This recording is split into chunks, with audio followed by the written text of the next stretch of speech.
الله الرحمن الرحيم نستعينه ونستغفره ونؤمن به عز وجل أما بعد يا عباد الله السلام عليكم ورحمة الله وبركاته. Dear beloved Muslims, as always, we're honored to be before you. We'd like to share with you some information, very important information. We're on the internet now, and we signed into the Imam's website, and we'll put on the board. Those of you who have personal computers can send information to us. I'll put it on the board.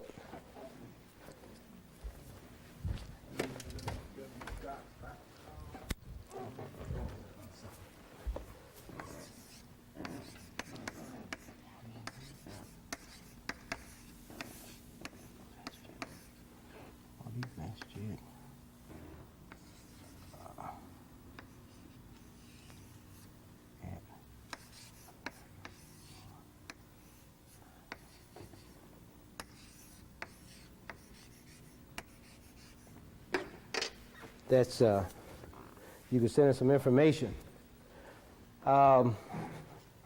We signed in the guest book of the ministry of Imam Waterstein Muhammad, so we're happy about that.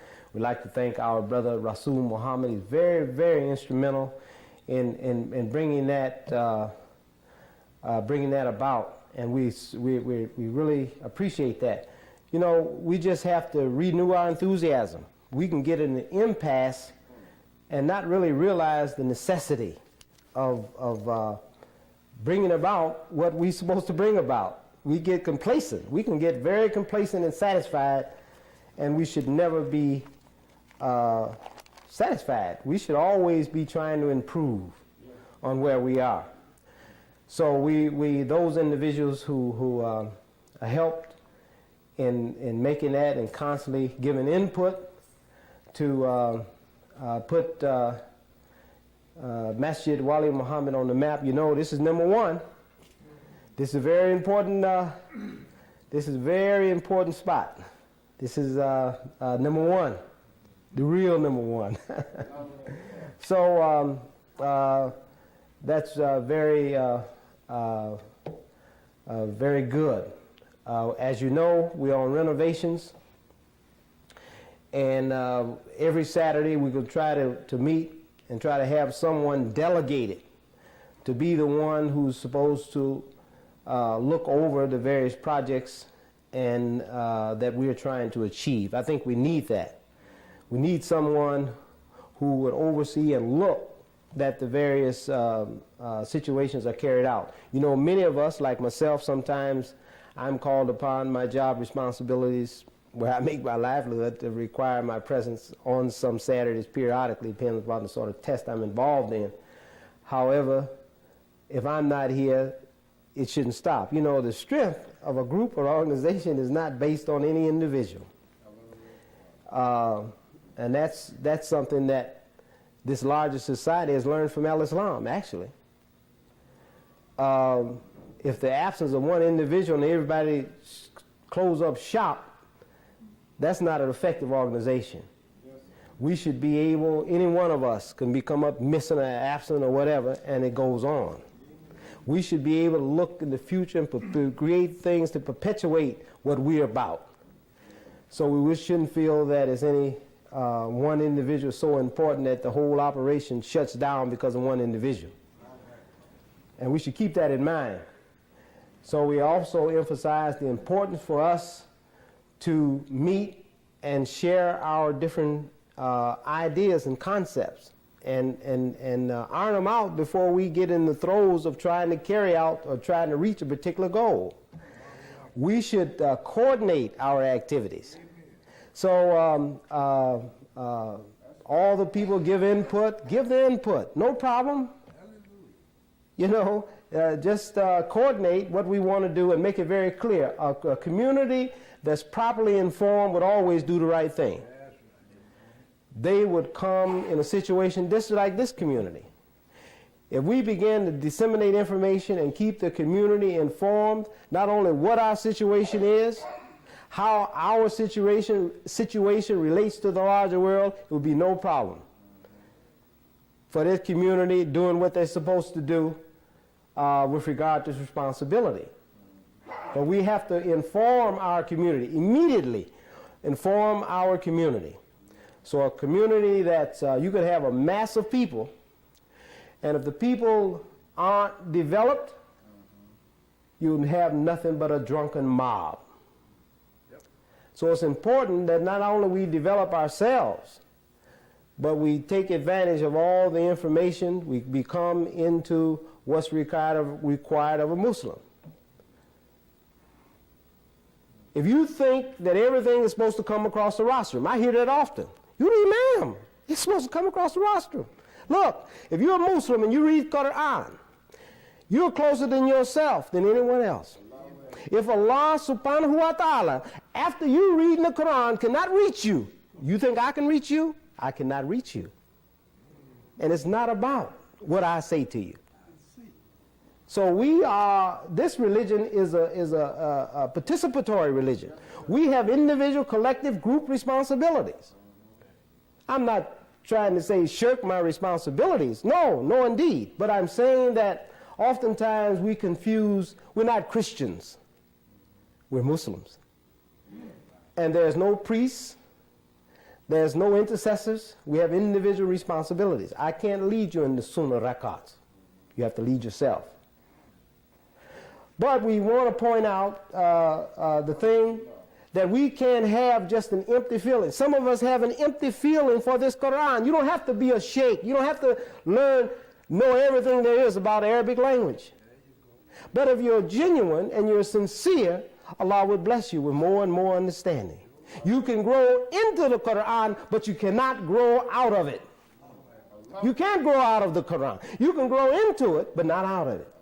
So we have to start with some common sense considerations. Many of us were Christians before we became Muslim. You know, Revelation say what? This book has 7 seals. And they talk about the fire and smoke and babies being snatched out of wombs and all this kind of stuff. 7 seals, and they talk about it being locked up. Now, when we read Quran, it's an opening. We should make this connection. This is just a basic common sense connection. We leave a situation where it talks about a book closed up, seals, locked up. Then we open a book that says 7 often repeated verses. In fact, some of the scholars have stated that this is the essence of the religion. Just those 7 often repeated ayats, signs, instructing signs of Allah subhanahu wa ta'ala. And it opens up. Alhamdulillahi Rabbil Alameen. All the praises is due to God. All the praises is due to Allah. Now, there are people that don't know that. Some people give praise to other than the Creator, the originator, the creator of life and death. They give praise to people that have been created. They give praise to spirits and forces of nature and ancestors and all kind of crazy stuff. But this book opens up and it says all the praise is due to God, Allah. Yes, that's right. And this is one of those things that open up your mind. But you have to have a connection to what's being said. You don't have to know Arabic to make that sort of connection. There are people that praise everything but God Almighty. So you see people out, you don't have to be a sheikh or this and that and the other to make that sort of connection, to have an appreciation for this book. Yes, sir. That's right. You're looking for some mystery and ethereal and all that. Oh, I heard all that before. You haven't made that connection. So the Quran is empty to you if you haven't made that sort of connection. Alhamdulillah Rabbil Alameen. The Rabb of all the worlds. If you just reflect and slow down and think about it, the financial world, the political world, the biological world, all the worlds. Allah is the Lord of all of them. That's something to reflect on. If the connection, the common sense connections, there's nothing locked up, it's open up for you. All praise. And then it repeats it. The beneficent benefactor, the beneficent redeemer. Who can redeem you? There are people right now screaming and hollering about some kind of redeemer other than the one who created everybody. These words are weighty. Their volumes have been written just on these 7th oft-repeating verses. Have we made a connection with that saying? We think we know it, recite it over and over again, don't mean anything to us. You alone, for me, you alone do we worship. You alone do we ask for guidance and help. Guide us on the straight path. We don't want to be guided this, we want to guide on the straight path. So these are appeals that we make when we say prayer.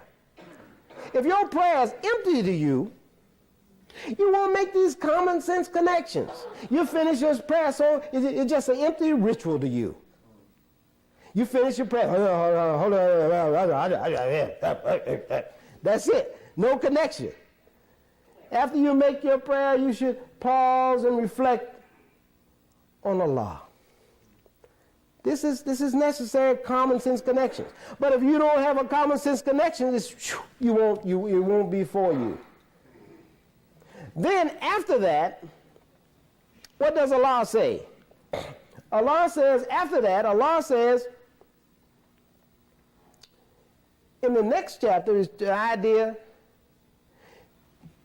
it says, Alif Lam Mim, ذَلِكَ الْكِتَابُ لَا رَيْبَ فِيهِ هُدًى لِلْمُتَّقِينَ. Raiba, there's no raiba. There's no doubt in this book. Many rear up at their scholarship. They rear up at their inductive and deductive thought processes and their syllogistic reasoning. They take pride in their. Here's a book that's so challenging. It says no doubt in it. You want direction? You want direction in your life? Here it is. For the regardful, for the mutaki, from Waqiat. Regardful. Those who regard. Now, if a person is a reasonable person, a person has respect for reason, they can identify with this Quran. The reason is very important. So we have to make these common sense connections. It's not about being an Arab. Some of us, look, I'll tell you, my reading of the Quran is very atrocious right now, but I'm learning. My intentions, I'm learning how to read it better. I can't read yet, but my heart, I'm learning. I haven't given up. And I learned I got a lot of spirit. And I realized the importance of reason. So with that attitude, I know maybe someday in the future, you'll say, hey, that brother Rashidin, he's really progressed in reading Quran. Because Allah repeats, and Allah blesses us for our efforts. But it's not that the minute I come in there, you know, some that come in, the minute they come in the religion, they want to sing, Alhamdulillah, even they start speaking broken English. Some kind of English that you can't tell what. I saw one brother, I thought he was a Chinese, I thought this was from, what in the hell is going on here? Broken English. Mix up Arabic with broken English. And he's just like, say the prayers. We have to learn and appreciate, learn how to read first. So we have classes. I've made efforts. I'm not complaining. But we carry sequentially. ABCs, long and short vowels, declension, noun declension, verb, aspects, reading, etc., etc. Sequentially. And then you grow in other aspects. Get books on Abbas Nadwi, beautiful books. I've got books. I've been developing a library. I look up a word. I go further with it. This and that and the other. But one has to have an appreciation. And that appreciation, that desire, Allah has put in every human being. You have a choice. We have choices as human beings. When you take away a person's choice, you don't have religion. You have a choice. So what we want to, who are we and what do we want? As just a little brief subject we want to, and maybe perhaps in this we can speak on some other issues as well. Who are we? Number one, we are human, part of this cosmic reality with all other human beings who want peace. We want to live with other people. We're Muslims, and we're human, and we want peace. In fact, our very greeting with one another is peace. One of the attributes of Allah, the peace. Assalamu alaikum wa alaikum assalam. We greet each other in peace. But we don't want just a lot of sloganeering that have no meaning. You know, sometimes you get in a situation and the essence of what you're saying, you're losing it. You're losing the essence of the words you're using. You see a lot of sloganeering with no meaning. And we don't want to get into that. We want to be conscious of what we're saying, what that really means. You know, we're in this inshallah mode. You know, if I say 1 + 1 = 2, I don't say 1 + 1 = 2, inshallah. That's a fact. I don't have to keep belaboring that. 1 + 1 = 2. You know, 1 + 1 = 2, inshallah. You know, we lose the basic common sense connection. We're Muslims. We're human beings. We promote peace. We invite peace. And we're a peaceful community. And our beloved leader, you know, some people say, oh, you don't need no leader. And you're looked upon real, you mean you have a leader? Imam Waruddin Muhammad has stated that in definition there is direction. In definition there is direction. And this Quran is the book that gives us the direction. It gives us the direction in our individual life, in our community life, in our educational life, in our financial life. In this Quran, this book is the book that confirms all other books. In fact, it provides the form and the framework for us to live by. This Quran does. That's how important it is. In fact, the Muslim is defined as one who submits to do God's will. And it's stated that in America it's about 6 million Muslims or better. And in the world it's about, they say, better than 5 billion human beings. 1 out of every 5 people is a Muslim. So we have all these people, and we take great pride in the numbers, but the substance isn't there. That don't mean anything. We got so many Muslims in Detroit. We got so many Muslims here. We got so many Muslims worldwide.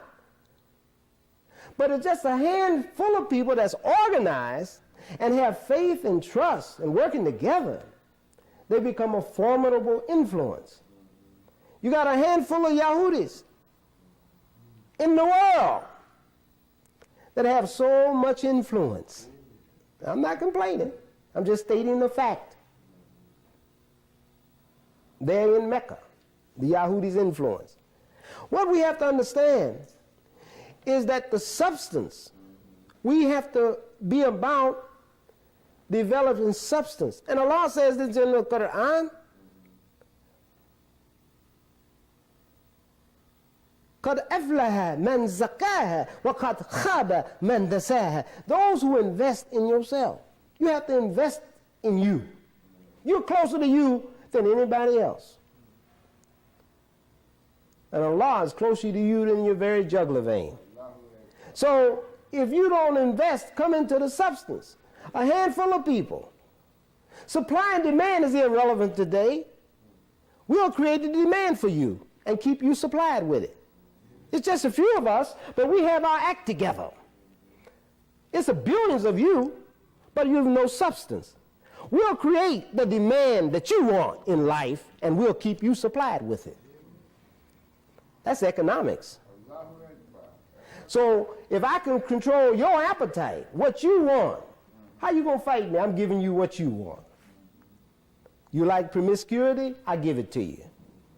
You like gambling? You like this? I give it to you. This is what Shaitan does. He say he promises. He promises too, but he failed in his promise. So we find that just being numbers, our numbers, it's the same thing here. Just your number. Okay, you've been here 50 years, 60 years. Okay, that's good. Yes. But what other dimensions are we going to go into? We have to stress the importance of substance and being responsible to various positions. No one can carry another one's burden. It's not just for even a person to, and some people put themselves up there because they see the situation. Well, I'll tell you what I'll do. I'll come to them like I'm Jesus, and they'll love me. And many of our people, that's the way we are. I'll die for you, only you. Oh, he loves me. Oh, and then we show support. No. What can you do for yourself? You weren't shortchanged in any way. Allah has blessed you with ni'mah, all kinds of ni'mah, all kinds of blessings. So we are attempting to improve the image of Muslims. And like we stated earlier, we're online now, all forms of media. We want to participate in this mosaic of American participation. All forms. Look, you got media. Wherever you find something good, you're going to find Satan there. You're going to find Satan in media. You're going to find Satan in journalism. You're going to find Satan in food, economics, politics. You're going to find Satan there. Because everywhere something is good, you're going to find Satan's influence. Because he wants to influence the human being and take something that God gave you. It is Allah who breathed the breath of life in you. That's what Satan wants. He wants your soul. And Allah says, فَإِذَا سَوَيْتُهُ وَالنَّفَخْتُ فِيهِ مِنْ رُوحِي فَقَعُوا لَهُ سَاجِدِينَ. That Allah told the angels, this, when I have duly proportioned this man, submit to it. Illa Iblis. He didn't submit. He was haughty. He was a jinn, not an angel. He was among the angels, but he was a jinn. And the jinn have the power of choice. Angels can only do good in this religion. There's no such thing as a bad angel. I met a brother who was a Hajj one day, and that was a fundamental thing. We've given classes here, 5 or 2 here, but we've given classes on that right here. Very important point. The spirit have a Lord as well. The spirit is a creation of Allah subhanahu wa ta'ala. There are those that go and worship spirits. That's an important point. In Al-Islam, that's referring to the angel. Shabreel, basically. The spirit. But we don't worship spirits. We worship Allah. Allah has breathed in the spirit of the human being, and you can't show me anywhere where Allah's breath is evil breath, sinful breath. Now see, I know the effect of that. I know the effect. You know, I got a letter. Pardon my indulgence here. I got a letter. Just the little things we say around here, I realize and appreciate the effect of it. Because many others will hear what we're saying. I know that. Lady wrote me a letter, and I get letters from time to time about our program, As the Light Shineth from the East, which you know was named after a book by our beloved leader, Imam Warfdeen Muhammad, titled As the Light Shineth from the East. And it sold very well, one of the best sellers. In 1975, when the Imam became the leader, and we disbanded the name Nation of Islam. And there's many things we could say to that, but I thought maybe 3 years ago, I thought would be appropriate title for a program was As the Light Shineth from the East. And I asked some brothers to go in and be co-producers with me in that program. Brothers, we arguing back and forth. I said, wait a minute, brother. I'll go myself with it. You go on your way.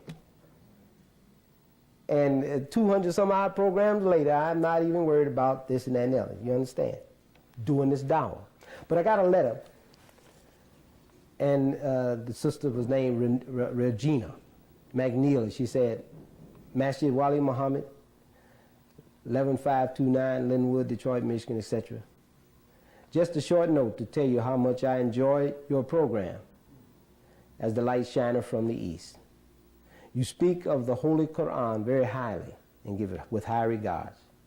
I also read the Quran on a regular basis and do my studies on the commentaries. We appreciate your program, etc., etc., etc. Please send me any literature on your community and the program. Now, I have met pioneers that have seen our program, and I say our program. And they say, I can't get to the masjid, but Brother Rashideen, I'm so glad that I can actually see what the believers doing, see your faces, hear something what you're doing down there at Masjid Wali Muhammad. Now, I know those right here. Now, I'm not complaining, but I'm trying to cite something to you. It's not me. I respect the position. Just so happened when I came in this position, I was blessed to come also with a little program where we can project what I say. And there are those that didn't like it. There are those that frowned up. This your thing. Get it back. I said, thank you. Go on. There are those that pull the plug out. All kind of little crazy stuff. I'm telling you, I've experienced that. I've experienced that. I have those very close to me. Let me know in no uncertainty, that's your thing. But the position, you don't have to give a damn about me. Respect the position. Respect the position of yourself. You're not the imam. I'm the imam. Now, if I had to whoop your head and tell you how ignorant you are, some people love that. That's not my nature. But what we're trying to emphasize the importance of coming into responsibility. We want to make things personal. It has nothing to do with any one of us on a personal basis. This is much broader than any one of us. Much broader. Only thing is to come in where you fit in, where you got expertise, alhamdulillah. It's good for you to plug into this community and move and grow with the community. I couldn't put a dollar value on what I've learned just by not refusing the position. No monetary reward in that sense. But what I'm saying, the rewards are so much. What you learn when you see. You see a side of people, human nature, and you say, I never thought that. But there's something that is something. And you'll see that when you come into responsibility. It's nothing but work, but this is good for us. Finish one task and pick up another one. But I just thought I'd read that letter and let you know that there are people, I could say a lot about our little program. I don't, because I know that there are those that have a different view. And they're entitled to that. Entitled to that. But what we do in the community, we should look at what our responsibilities are with regard to our community and improving the image of the Muslims. So we find there are many presentations, bad presentations of what Muslims are. But much of which we disseminate here, you don't see it on any other program thus far. I know that. You don't see it. But I don't need anybody to clap. This is work. Now, we have been conditioned to register our complaint out of race. A complaint out of race. First thing something happened, races. I was on a program, invited on a program, it has come out, and that's the one program that I really enjoyed because of the balance. They had a lot of different things. You'll see it. It's on another program called Affirmations. I don't know, it's coming on next week or the following week. This next week is going to be the talk we gave down at the Cobo Hall, the Eid talk. But I think the following week is this program I was telling you about. But we covered a lot of different situations, and I thought it was good because it was being posed a lot of different questions or whatever.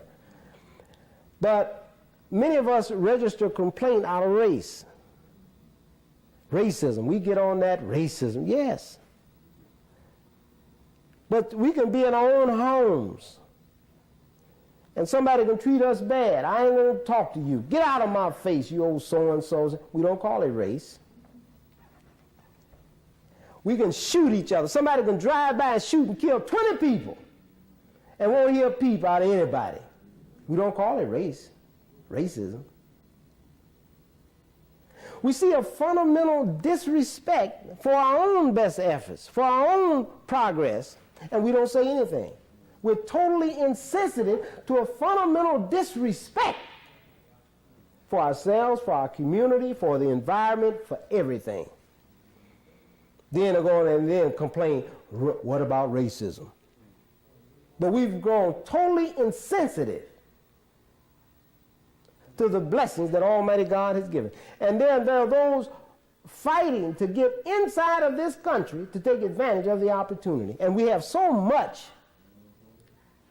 and we've become so cynical, so suspect. In other words, you're supposed to be cold and hard.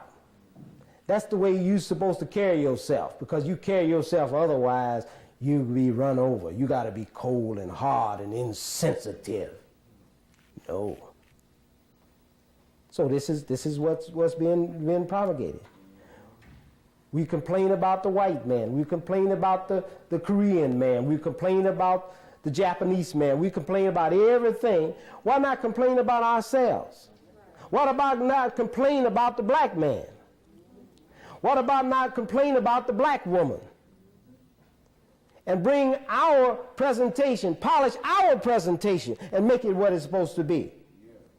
Strengthen ourselves in the image that Almighty God wants us to shine and move forward. Why not complain about us?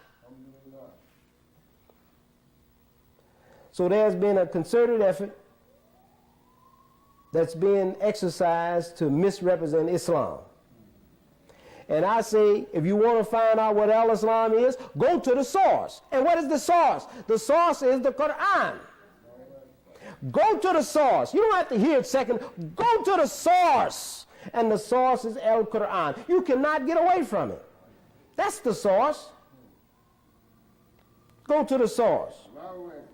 So if I present Al-Islam, if I present racism, if I present culturalism, if I present nationalism, I am not presenting Islam as it is defined in this Quran. Some people want you to give you their culture. I don't need anybody else's culture. God created me. I look in the mirror every day. I don't need anybody to tell me how beautiful I am, black. Some people don't think so. They knock me. But I think I'm beautiful. You should think you're beautiful. But I don't need another culture. Then some want to talk about nationalism. Allah owns all of this. Ummatul Islamiyya, you have nation. You have nation there. But you also have mother.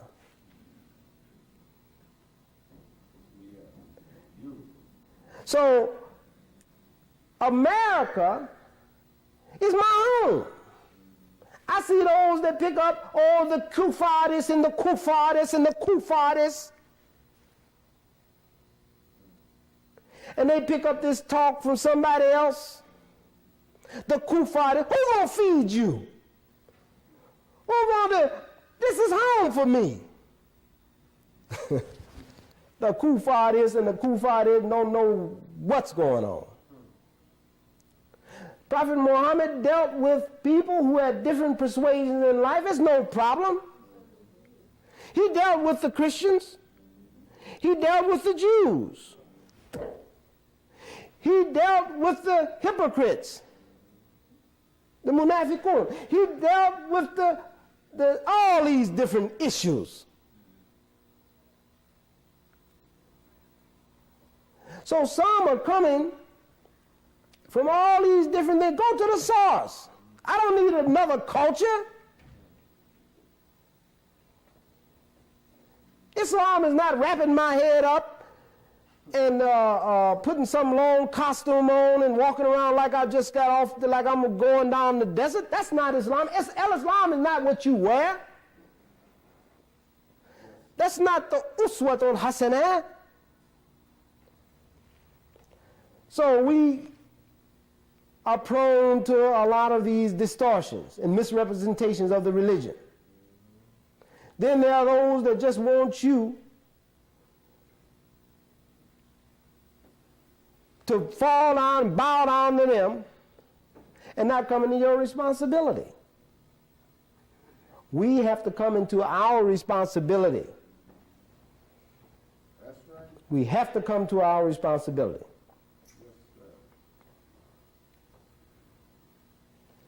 So, one of the main things to understand that we are religious people. We are religious people of faith.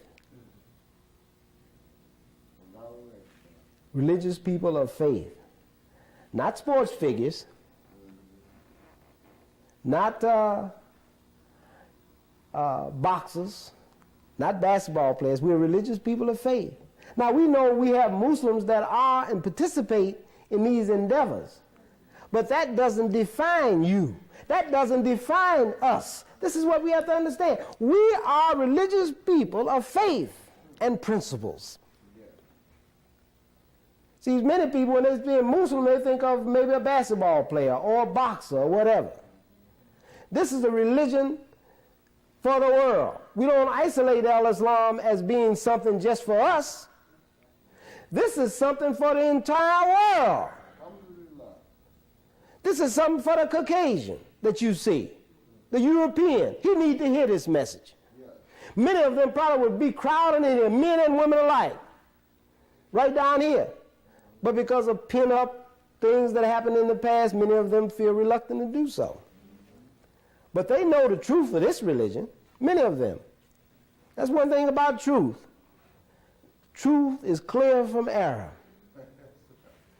You think many of these Caucasians, many of them are angry. Some of them, when they give up what they have been given, they go to atheism, agnosticism, a whole lot of other these strange things, and they haven't heard al-Islam. They're rushed to this religion.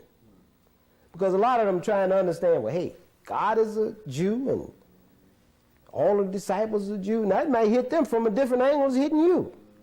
Because many of us, we see anybody that's got pale skin, they white folks. And other people, they trying to figure this thing out too. But this message is for the whole humanity. It's not about racism, it's not about culturalism, it's not about nationalism. That's what we have to understand. We are religious people of faith. Baby comes here, the baby comes here believing. Baby comes here faith, trusting, amanah. That baby comes into the world, that baby comes here trusting, believing, trusting. We are a people of faith. In fact, if you don't believe it, just ask the baby. That baby is right from heaven. How's heaven doing? That's you talking to someone who has just come from heaven. There are some that try to say, well, that little baby is a born sinner, inherited some evil, holding the little baby up. Now, people hear this. that little sinner. Ask some of these religious people. Oh, some of them got a clean-up message now. They got a clean-up message. You talk to them long enough. I've seen them. They got a clean-up message for the high up that's in the clouds. They got a clean-up message. But the average person get the poison. And the poison is that little baby was a born sinner. They have a little woman, have a little baby. She feeling all the hands and the toes in it, and look down there, and had a little sinner. That's crazy. Yeah. That's what makes Al-Islam so dynamic, because of the truth of it. Now we know that there are Muslims are just as crazy. We got crazy Muslims too. Crazy Muslims. Muslims go to war with each other. Look at that war that went over there. Here's Iraq and Iran. Look how many years it went. Look how many thousands of millions, I say millions of resources and gold and economics and diamonds. You look how it bought multi-billions of dollars. Muslims fighting each other. Allah says in the Quran, Huwa samakumul muslimin min qablu wa fi hada. I call you Muslims before and in this. Prophet Muhammad never heard of a Shiite. And he never heard of a Sunni. No, these things came later. It's the same thing. Jesus never heard of a Catholic or a Methodist or Protestant or Baptist. All that stuff come later. So we got to balance it out. So these things come later. Allah say now, is nothing precede Muslim, one who submits to do God's will. Nothing comes before that. So I don't worry about them bringing me to task about saying that. Prophet Muhammad never heard of a Shiite. Or Sunni. Now Sunnah, well, with the way Allah's Sunnah never changes. Okay? Allah's Sunnah doesn't change. Allah's way, truth doesn't change. Allah's truth doesn't change. Some people try to put clothes on it and mix it up with falsehood and this and that and the other. But Allah's Sunnah does not change. So we believe in the one God. We believe in Allah, the one God. He cannot be put in a container. He cannot be contained. You know, some of us put pictures. They say, well, they carry God's picture in their wallet. Now I can go through a whole lot of lists of human beings that's in folks' wallet. Farad, Jesus, this, that. I go right down the line. And they sit down on God's face every day. I'm going to tell you, they're foolish notions. Put God's picture. They carry that picture. We used to have it right out there and all that. This is Farad. Put it in the wallet. Sit down on God's face every day. Look, don't come on this stuff here. It was good in that day. The Quran is open up. And Imam Wafdi Muhammad opened it up. We were encouraged not to even read the small print and this and that, and we'll teach you that, brother. You don't have to worry about that. We get to the Congo and the twinkling of an eye, something like that was said. Twinkling of an eye, don't worry about that. Brother, read a little too tough. What you trying to do? You trying to be the messenger. Hey, what's wrong with you? What you reading? So now, you obligated as Muslims to come into the knowledge of Islam, al-Islam, in the Quran. We as Muslims are obligated to not only follow all of the prophets of God, but the books that they brought.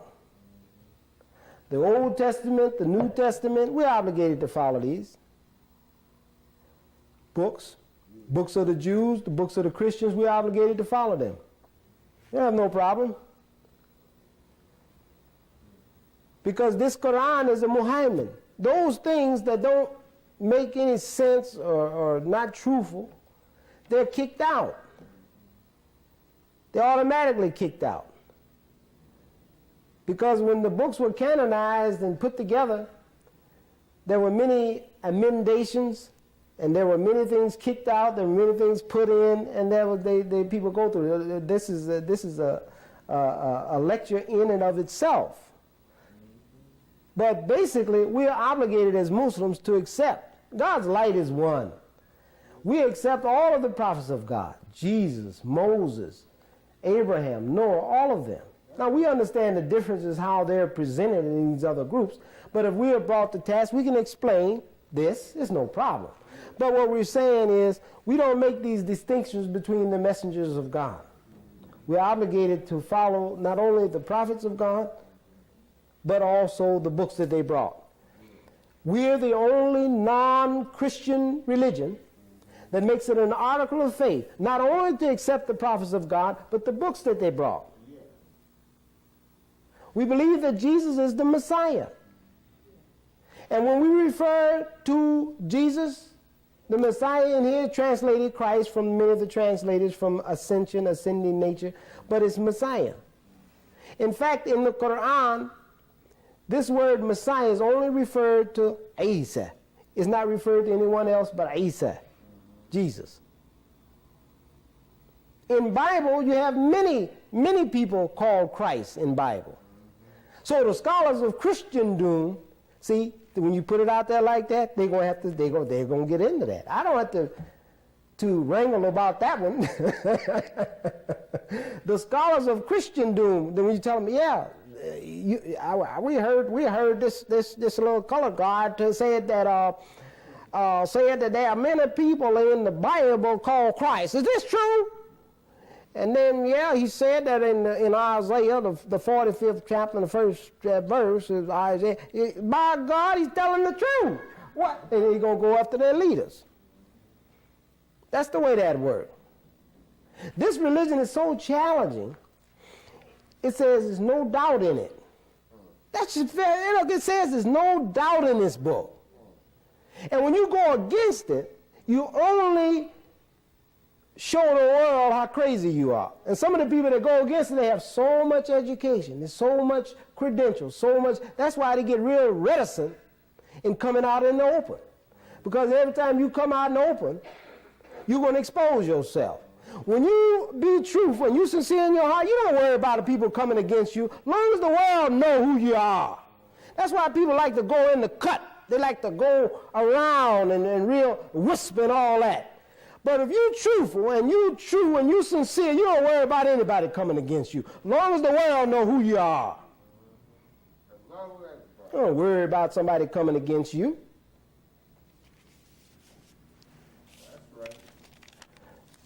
It is Allah who gives life. We don't mix that up. It's Allah who gives the life. Nobody can give the life but Allah. I don't care. You get your demigods, you get your sheikhs, you get the... No one can breathe the life into the human being but Allah. That's right. It is Allah. We believe in the oneness of life, and we believe in the oneness of death. It is Allah who creates life and death as a test for us. So I can't say I believe in these principles and not behave differently, not behave appropriately. Because in our religion, belief and behavior, they go together. We don't let our faith and our behavior nullify one another. We don't be like, you find some people, they got a lot of works, do a lot of works, a lot of good works, but no faith. They have other things motivating them. You can't read their heart. Allah knows their heart. Allah knows. So they have a lot of different things. You look at them, good works, no faith at all. Allah, they're going to have to answer to Allah for that. There are those that have all kind of faith, no works. They won't get behind it. You find a person don't have very little knowledge or whatever, hear this religion, just hear it. And they're right there. Oh, they're just right there with what they have.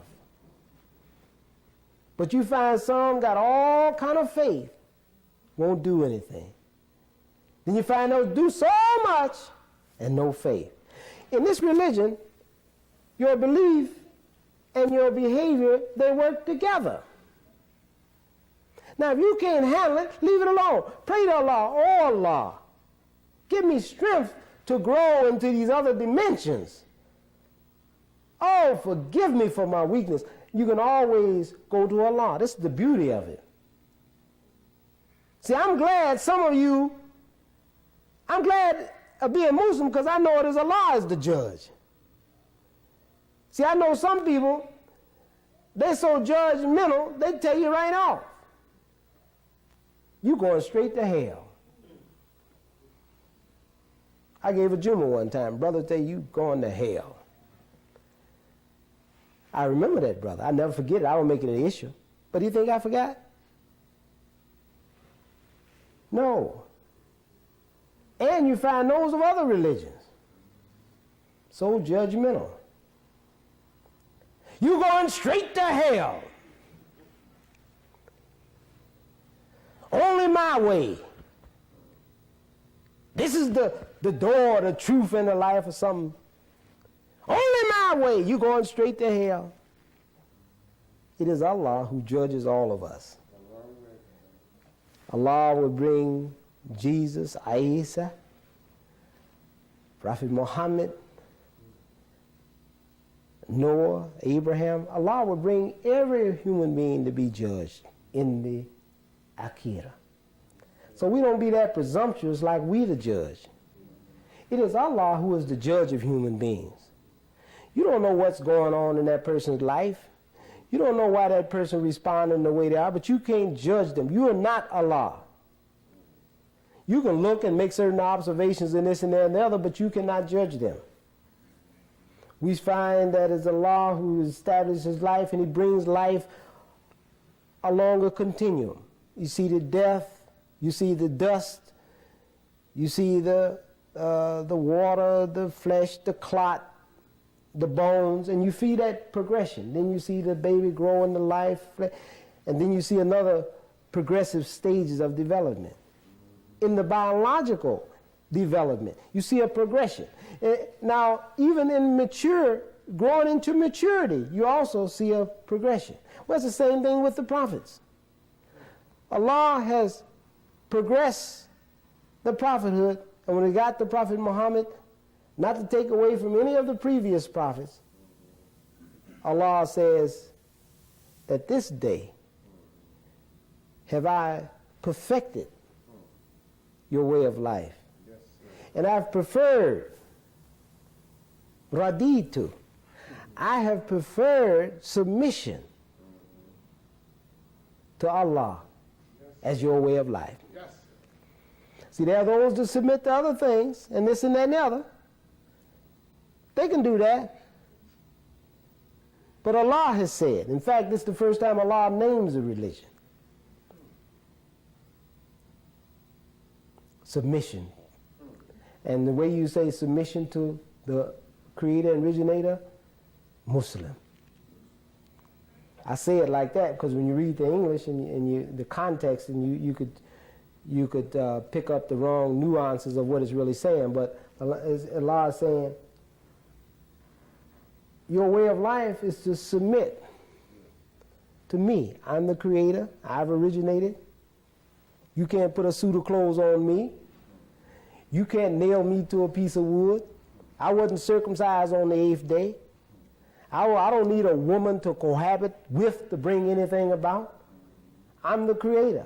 Kun fayakun. That's what we submit to. Yes.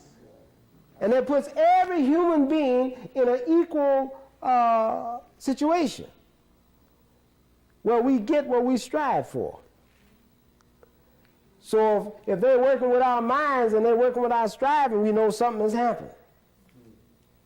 Something has happened. So we want to We want to grow the will. And we find that just coming into the Shahada, we do that on our own free will. I've seen brothers, they want to marry a sister, whatever. Yeah, well, this is a requirement. I get her to say the Shahada, and she don't want to say it. She don't want to say it. She don't believe in that stuff. So he get her to say it. He marries her. Well, see, she hasn't taken the Shahadatain yet. And the same for the brother. Brother take, you force, even the kids, you force, no. They have to understand this here. If you don't understand it, explain it to them. You don't worship spirits, forces, people, answers. You only Allah. And then when they get to the point where they understand that and they want to come forward, alhamdulillah, on their own free will. You don't have to coach anybody. Yeah, go on, brother, go on, yeah. And you go through it and don't believe, don't accept nothing. No. So we have to develop the will. The will. And if it's not for certain people, alhamdulillah. Some people like to tell you right there, hey, I like to go and I like to have a little champagne. I like to send my children down to the corner store, put their lotteries in. I like to, what Islam espouses just totally destroys me, what I represent. There's no force. Oh, no force. It is Allah who makes Muslims. So, you don't have to be forced to do anything. Our religion is a total encompassing religion, and everything we do is worship. Getting married is a form of worship. Getting married. The Prophet said, you single, you should get married by yourself. Get married. And it also say divorce. Divorce also is part of worship. Allah allows for that. Allah don't say, suffer, get in and suffer. And then you hollering and moaning and complaining. Oh, it's a billion people on the earth. Lord, can I just find somebody just to live with just for the remainder of the few years I got left on earth? Oh, Lord. Allah allows for a divorce.